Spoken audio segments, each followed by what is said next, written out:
Welcome to Farm Your Daily, a field forward podcast. I'm your host, David Geiger. Today on Farm Your Daily, it's another Wellness Wednesday. I chat about how small changes you make day to day can have a big impact for your health with Dr. Uma Lanzillotta, a physical therapist with Landus. Please be sure to like and follow the podcast as well as our social media at Field Forward Pod. We would love to have you join our community, keeping folks informed about what is affecting our farmers. This is Farm Here Daily. And joining us on Farm Your Daily, we are going to celebrate another Wellness Wednesday with Dr. Uma Lanzillotta with Landus. She is a physical therapist and helps folks figure out a little bit some of the ways that they can help deal with some physical issues they may be having, or maybe just prepare for future measures that may be going along. And Dr. Uma, thank you so much for joining us again on Farm Here Daily. Let's go over just, I guess, going back to our last conversation where we just spoke about small ways you could change your day-to-day routine and help stretch a little bit more to make it so your muscles were ready to go for the next day. And let's just go with small changes like stretches or maybe other measures you take day by day. How can you make small changes on how your body interacts with the world to build up and eventually reach either a physique you're better suited for or a healthy lifestyle you feel is more appropriate to what you want? Yeah, thank you. Thank you for having me on again. I am honored to discuss. Um, First of all, I think the more you attune to how your body is feeling in any given moment, the more able you are to make changes that you know are either going to be supportive of how you're feeling or unsupportive of how you're feeling. But if you're just blindly moving through the world and you're not really checking in with your own body, it's easy to just not be sure as to what's actually impacting you. So it's like, oh, after I am in the car for 7 hours, I feel terrible. And like maybe my back hurts, maybe my body hurts. And it's like, okay, well, maybe if you're then thinking like maybe it's the position that I sleep. It's like maybe it is, but I think like we could just hone in on the fact that you just did something and now you're feeling the repercussions of that. And it's easy to become spacey as to like, why am I feeling this way? So doing a little bit of just body scanning and checking in with self around how you're feeling can really go a long way in knowing when things need to change. It's like, do I need to take more breaks? Um, do I need to revise the way I'm doing something? Am I seated incorrectly?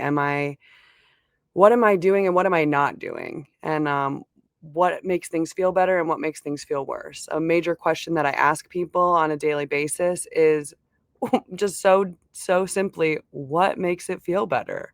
Or what makes it feel different? Um, it's such an intuitive question of like, well, if that feels good, maybe you should do that. But it's not classically intuitive for someone to be like, "Oh, that made me feel better, so I should just lean totally into doing that." Or like after I stretched, I didn't have the pain for the day, or after I took a Epsom salts bath, it was majorly reduced. Like a lot of people aren't dialoguing with somebody directly around that, so just having that internal dialogue to kind of see like, "All right, when I do this, this feels better." Getting some data around it. Um, and yeah, like last time we spoke, we talked about step count as like a measure of just Right, we general did. movement and seeing that number and how it directly correlates to how we're feeling, how we're moving. Um, and honoring the J curve of when you start to change something, that it usually feels a little bit hard before it feels a little bit easier. Um, so I really appreciate the step count because it is that very tangible number that you can make a difference around. And also, there are more nuanced check ins that you can do with your body where it is just like honing in on where am I feeling this and when am I feeling this. Um, I love the practice of journaling to kind of keep a great record of what's going on. And it's all about consistency. And I think I stated this last time, but you don't have to make an 100% change to make change. And Right. like a 1% change over a long enough period of time maintained is going to really bring you to an entirely different place with your body and with your ability. Um, so yeah, that's I'd a really like to talk about the step count in just a moment, but first, something struck me when you were talking, and I wanted to just address it because we're, talking to folks who are on the farm, folks who may be dealing with day to day physical activities. And when you started, you used some, I think, doctor speak a little bit. And there's kind of a issue going on nowadays where people will misuse, like I think of like therapy speak. Well, people will misuse terms that professionals use to mean a certain thing. When you say tune in to your body, what does that mean from a doctor's standpoint? Not some, yoga, oh, we must attune. Like what does it mean from a doctor's standpoint when you say you need to tune into your body? Yeah, I mean, the same way if you're gonna tune into a show, you're, like, actively watching a television show, you're, like, keeping track of who the characters are, you're engaged with it. I feel like to tune into your body is to make it the priority of what you're assessing, and so when I'm tuned into my body, I know where my body is in space. I know how it feels. I recognize like, oh, maybe the position I'm sitting in is making my foot go numb. Um, Whereas if I'm not tuned into my body, it's things that go by the wayside of like maybe I have an itch I need to scratch, but it's not like I'm unconsciously dealing with it. But to tune in is very much so to just like be aware and have your single focus be uh, as like on your body.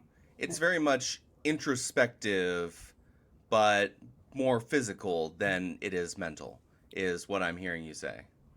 Yeah, I mean the physical and the mental are just so coupled that you can look at a part of your body and say like, okay, my wrist hurts, but then you can also be like, and I'm disappointed that I can't open this door now with my wrist because it hurts so bad. And so the mental side of it, it could be like, dang it, body, I wish you could just do this damn thing. Whereas the physical part is just like, hey, I just hurt. I don't know what's going like Right. the And I physical imagine that aspect. can make it more painful sometimes when you are also dealing with the strong emotion of anger or frustration and also aren't able to do something correctly with your body.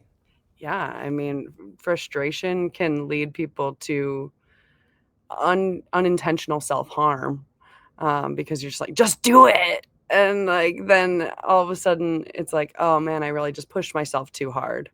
Um, and from a physical therapy standpoint, I'm always team I can't say always. I don't really love, like, whole terms like that, like always or never, but Right, I right. almost always am team no pain, no pain.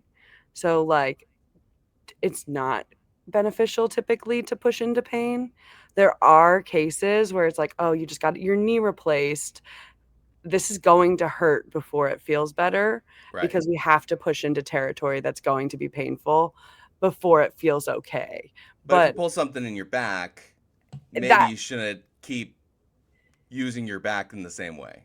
exactly, it's like if you are just in general injured, whether that even be over a long period of time or it just acutely happened or it's quickly just occurred, um,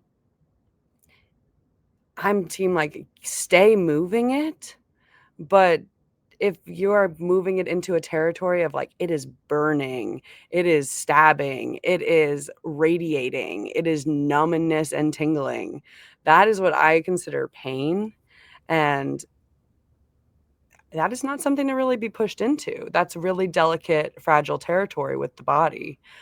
Pain that I'm like, it can be put under the category of pain, but I'm less stressed about is the feeling of bruising, the feeling of stretch, the feeling of achiness. Those are those are kind of lower level pains that I'm like, okay, like, can we negotiate a comfortable range within that? Like, Right, I'm right, not trying to hit a 10 out of 10, like, terrible bruising pain, throbbing, by any means, but I invite people to kinda take a moment to find their own internal growth edge with with their pain threshold, right. um, and I'm thinking that's just as where an example, I was helping someone move the other day, and I was doing one of those like fold up bed frames, and my thumb got smashed a little bit when that happened, and it hurt. It hurt immediately. And I'm like, oh, this feels like a bruise. Thankfully, I was wearing gloves, so no skin damage or anything. But it feels like it's a bruise, and I was just watching it. And that night, I was moving it around. I was looking at it. It didn't look like it was swelling, but it did hurt when I pushed on things with it. And then the next day I was continuing to like monitor. It's like, does it hurt when I push on things? Is it like a fracture and I'm not actually paying attention? Do I need to see a doctor? But it was like, once again, just slight pain when I pushed on things specifically, not when I moved it around, not when I bent it or did anything like that. Just slowly keeping an eye on what causes the pain and what doesn't to determine on, is this bone issue? Is this muscle issue? Is this just some mild bruising? Yeah, it sounds like you're intuitively taking just like that intake of self of like, okay, if I was a doctor, what questions would I be asking myself? Of like, when does it hurt? Like what was the mechanism of origin? Like what makes it feel better? What makes it feel worse? What movements are tolerable? Which ones are not? Like, and even doing like a differential diagnosis of like, does this feel bone related? Or does this feel more superficial? Or is it going into my wrist? Is this potentially muscular? Like, um, those are great ways to be your own, caregiver, and be able to be that determining factor of like, you know what, this is out of my hands at this point. Like, I have assessed thoroughly, and I think I actually need a doctor's opinion. And I think sometimes that line of walking of like, when is it necessary to, get assistance is hard to know, but Because you're this scared, right? When you're dealing with when you're dealing yeah, with the pain, like no matter how tough you are, you're always worried that, is this going to get worse? Or do I yeah. need to actually go see someone and spend a bunch of time, and is it actually not a problem, so I'll go and see them, I'll waste my time and money doing that, I'll waste their time. There's so many things that are there to be worried about. Yeah, you don't wanna feel embarrassed if you're like if you're feeling like, "Oh, man, this is terrible," and then your doctor's like, "This is nothing to worry about." And there's, like, a feeling of relief that comes from, like, "Oh, this is nothing to worry about. Thank you for, like, diffusing my fears." Right. And there's also Yes. this feeling of, like, "Well, now I just spent, like, however much money on my copay and on my, like, my time away from work to just be told that I'm fine, and I should have known."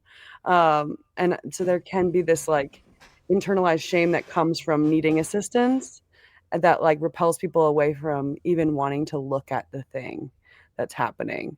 So they're like, "I'm just gonna ignore this completely, and then if it becomes unignorable, I will then take care of it."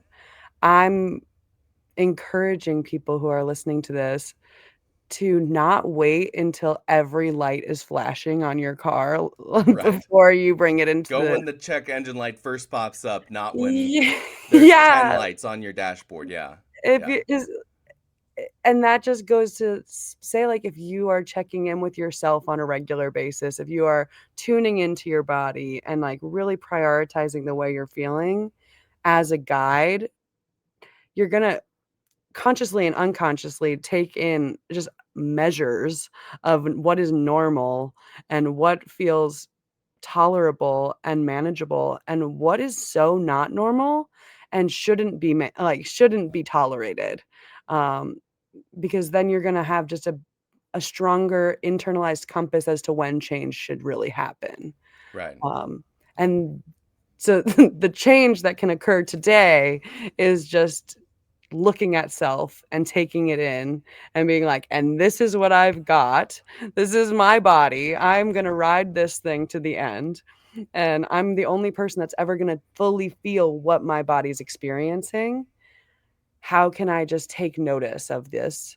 And then if deviation from this norm happens, how can I help myself? And it really might look like just searching up your symptoms, searching up what's happening, and getting some advice online. And it could also look like scheduling with your doctor and being like, this has Right. actually been lingering for so long. I've tried these things. And then you can really go to your doctor empowered in feeling like, hey, I took all of these, like, I took these steps with this. What else is there?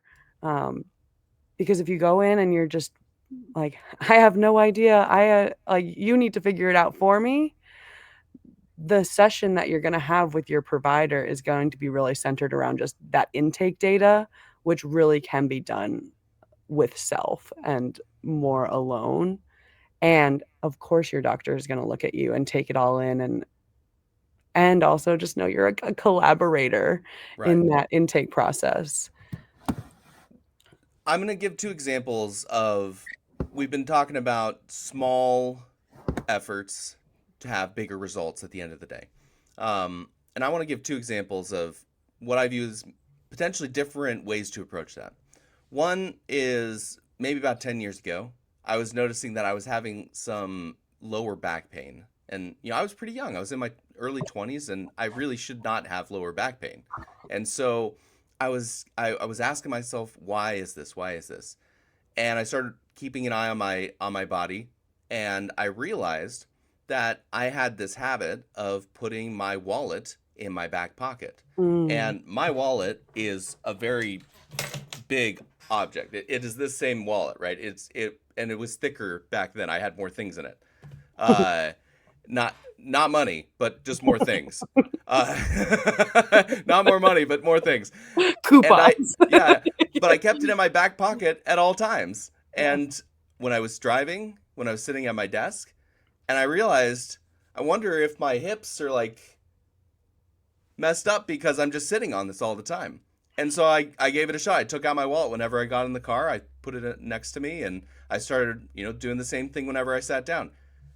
And voila, it was gone. Like the pain went away.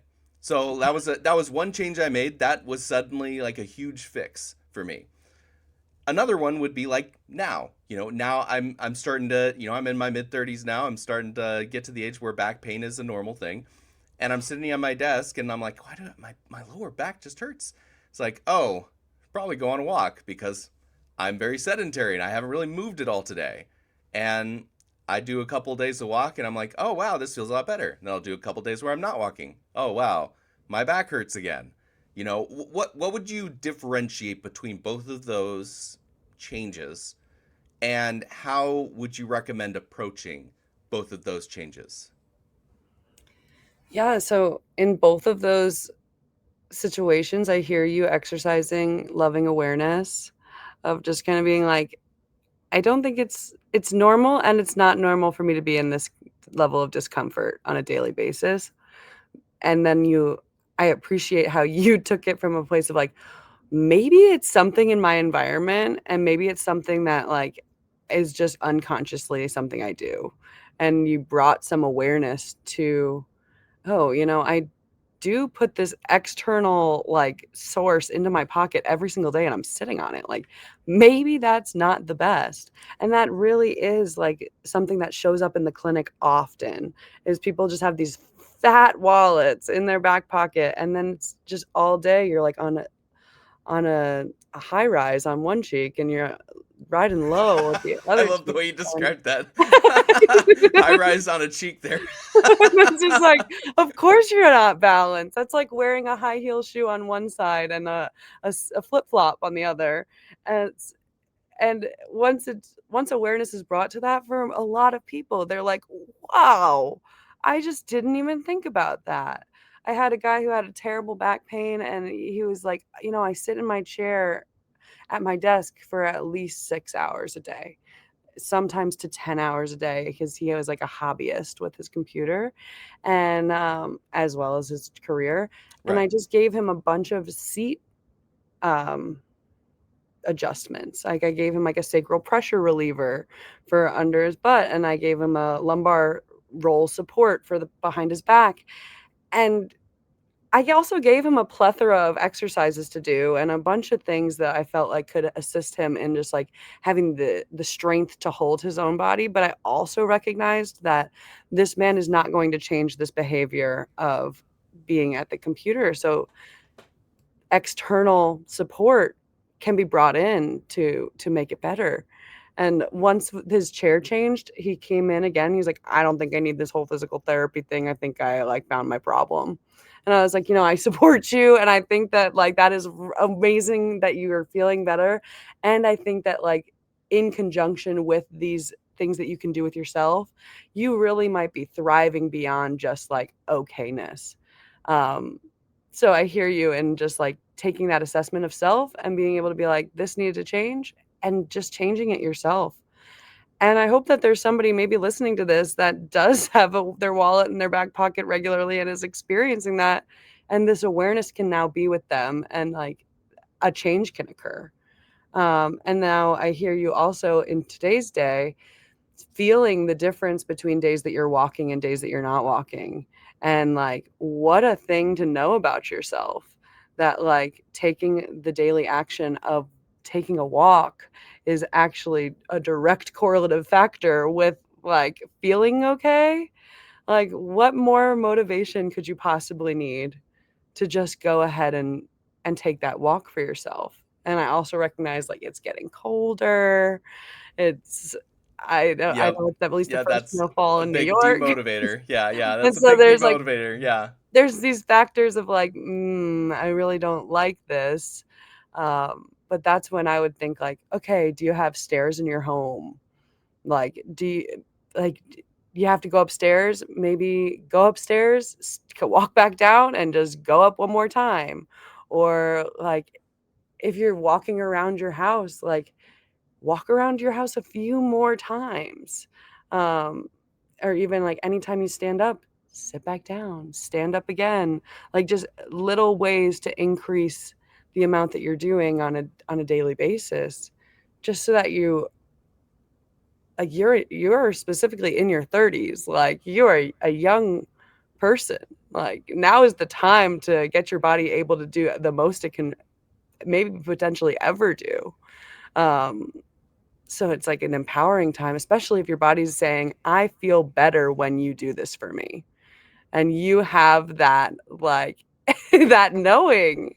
It might even be in like enthusing enough to go to get a gym membership so that you have a treadmill to walk on, or you have an elliptical, or you have a stairmaster, or like a bicycle that you can ride, like Sorry, I'm just laughing here a little bit because I'm like, that's the nicest way anyone has said it's all downhill from here to me.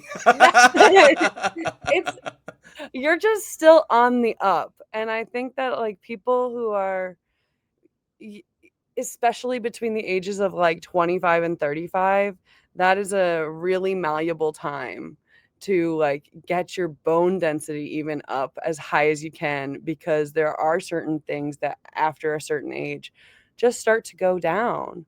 And like weight training and actually picking up weight and holding it is what stresses your bones to a place where they're like, all right, we need to be stronger.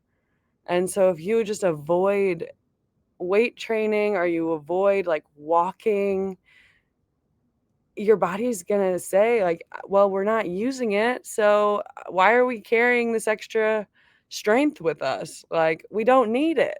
We Your body, what makes us wonderful makes us terrible. And like that always for me speaks to just the accommodations that our body will take to do what we do in a specialized way. So if we only are sitting, our body will become professional sitters, and that like the body will assume we just don't need strength to not be sitting because it's what we've told our body is all we need. Right. Yeah. But if you're telling your body every day, like, oh no, I need to be able to hold this amount of weight and be able to like walk with it, or I need to be able to carry this backpack and be able to walk up the stairs without a handle, like your body will adapt to that and it'll be able to do it better and better and better and more effectively each time you do it. Um, so it's I'm just, I'm hearing your body will adapt, and also there's going to be people who have their routines and what they need to do every day. So instead of saying, well, just don't do this or don't do that, say, oh, let's figure out ways I can train my body to better adapt to what's going on. So if you are a farmer and you're active very frequently, you're climbing up and down into the cab, you are working on machinery, you're scouting fields, you are just very active every day. We've talked about kind of the sedentary side, so maybe when you have to, during harvest, sit in the cab a lot. Uh, but when you're not at harvest and you are active, you're out and about, what are some, as a final thought, what are some really good key ways you know of to maintain your body as it's active, uh, and reduce general soreness or pain that you're going to have from being active?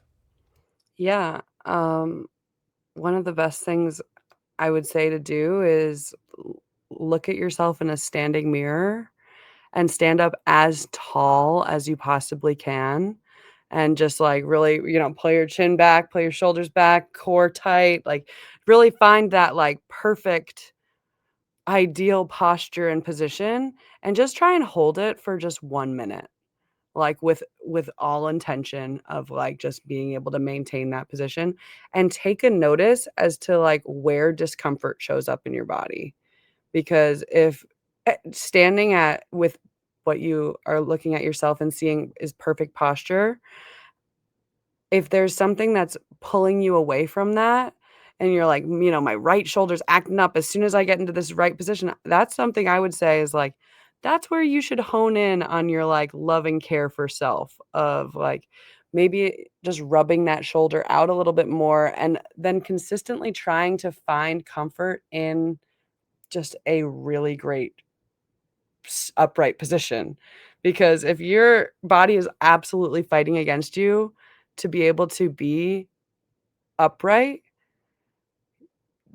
there's low odds that your body will naturally just be like, and we're just gonna be straight for the rest of our life. Like, you need to train your postural muscles, and they're endurance muscles that are trained over time. So it's not like, all right, I just gotta stand up like this, like at least one time a day, and I'm gonna get there. It's like consistently bringing awareness back to like, how how am I sitting right now? How am I standing right now? Like, do I have my knee tucked into my chest? Am I like, is my ankle contorted to fit into this position right now? Like, always just bringing it back to like, how can I assume proper posture? I think we all know what it looks like to have good posture and what it looks like to have bad posture.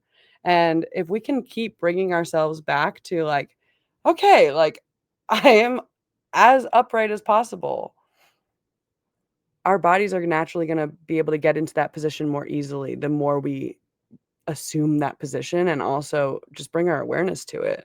And if something feels terrible when you're in that position, that is probably the thing that is holding you outside of that position of like pulling you back towards a poor posture or like a forward head or a, you know, the classic postural deficits. Right, right.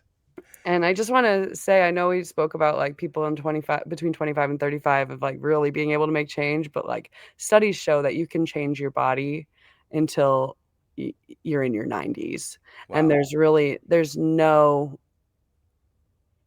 there's no, like, "Oh, you missed this time frame. Now you're just cooked, and you can't it's burnt, like, you can't undo it."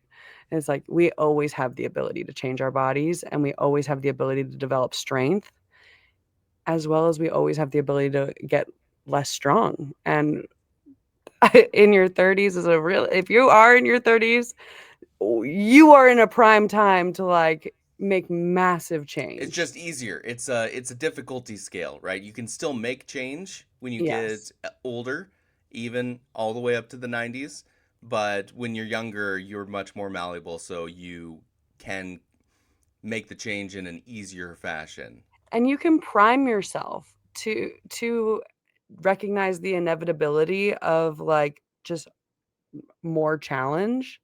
But, like, if you're having a challenge after just moving some basic things around, then it's like, imagine 30 years on top of that of life having been lived and, like, how much harder it's all gonna be. Even if you're, like, in your 60s, it's like you have another potentially 30 years on top of your life. Like, you wanna build up your abilities to recognize that there's gonna be a decline in those abilities, but, like, getting it up to be as high as it could possibly be safely, that's gonna prime you to be able to maintain it as long as you can. And I want this to feel empowering and not like, "Oh, no, I've missed Right. my shot." Like, we can I think you're making it empowered. That's an important point to recognize is that it isn't ever the end. It may be a little bit harder. yeah, And if you make those small changes, if it starts with just thinking about what am I doing, and it moves to what little change can I make? Maybe it's just taking out a wallet, maybe it's just going on a 10-minute walk, or maybe it's just doing a bit of stretching or some push-ups and yeah, move or from there. holding some weight and just standing straight up. Like, it could look like holding soup cans and doing heel raises, like, adding weight to your body and being able to maintain great posture is such an amazing thing to do for yourself. Uh, and look in the mirror. You know what it looks like, what to look good and to look not right. And I always tell people, like, "I'm not going to be your physical therapist for the rest of your life, but you're gonna be in your body for the rest of your life." And so if you can just, like, pick up some of these tools and implement them in your life, like, you're with you till the last day. I'm not going to be with you until the last day. I'm gonna be with me until my last day. Dr. Uma Lanzillotta is a physical therapist working with Landus, and this is Wellness Wednesday. Dr. Uma, thank you so much for joining us on Farm Your Daily. Thank you so much for having me, and I look forward to potentially being back in the future. This is Farm Your Daily, a field forward podcast. Thank you so much for listening. Again, in order to continue to produce this type of local content, we would love to have you join our community. So please follow the podcast as well as our social media channels at Field Forward Pod. You can also find me on social media at Geiger Reports. Again, I am your host, David Geiger, and I'll be back again tomorrow, everybody.